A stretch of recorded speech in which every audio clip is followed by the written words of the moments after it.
Hésitation de Gary Toris en début de course. Yoann Le Bourgeois qui doit être vigilant avec l'un des favoris de ce quintet. Bon départ en revanche pour Elle Dourville, le numéro 4, Hardy Deslandes, bien parti côté corde. Omar Land également qui vient de passer favori dans les derniers instants.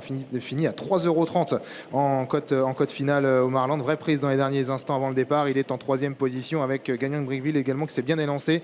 Gary Toris, il a fallu un peu être précautionneux avec Yoann Le Bourgeois, mais il commence à se rapprocher. Groupie Duquesne qui vient en léger retrait. Quant à Fabuleux Deschal, se retrouve un petit peu loin de la tête à cet instant. Il est à mi-paquet environ. Incroyable la prise sur Omar Land dans les dernières secondes avant le départ. Il est même passé à 3,10 €. Beaucoup d'argent qui est tombé sur ses chances. On est dans le premier tournant. En deuxième position, on est à la corde avec Elle Dourville. Gagnant de Brickville qui avait fait la faute au hit à cet instant.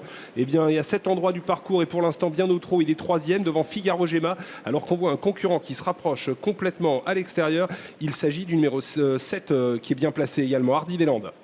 Les concurrents qui sont dans le premier virage avec Omar Land qui a l'avantage mais qui va laisser faire un cheval qui est capable d'aller devant, on le sait, c'est Gagnant de Brickville qui va maintenant venir le relayer. En 3e position, Elle Dourville. À quelques longueurs, on retrouve Hardy Deslandes avec également Figaro Gemma et puis continuant sa progression en épaisseur, Gary Toris qui n'a pas un parcours évident pour l'instant avec également un petit peu plus loin la présence de Falcon Dourville. Au centre, il y a également Fabuleux Deschal qui reste là et puis on tente de progresser à l'extérieur avec Groupie Duquesne qui fait un mouvement en épaisseur dans la ligne maintenant. Gagnant de Brickville qui déroule dans la ligne d'en face devant Omar Land. Elle Dourville en 3e position à la corde. Il y a toujours Hardy Deslandes qui précède Gary Toris qui est en 2e épaisseur. Tout près, il y a Figaro Gemma alors qu'on voit quelques chevaux qui commencent à faire mouvement en dehors à l'image du numéro 13, Détroit Ace.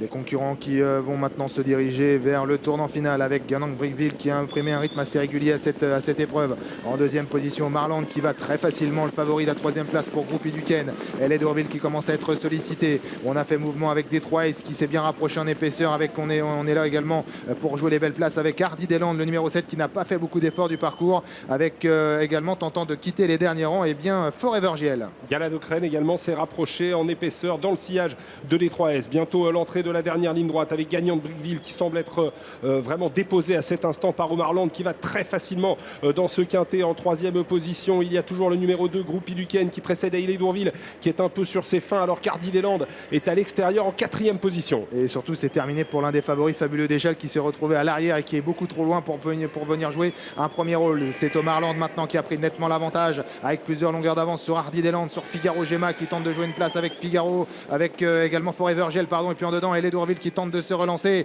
mais Omar Land a toujours très nettement l'avantage à 50 mètres du poteau. Omar Land va s'imposer très facilement et offrir un premier quintet à son entraîneur et son driver Lionel Martin. La 2e place pour Hardy Deslandes, 3e place pour Figaro Gemma, devant ensuite Groupie Duquesne. Et on a bien conclu ensuite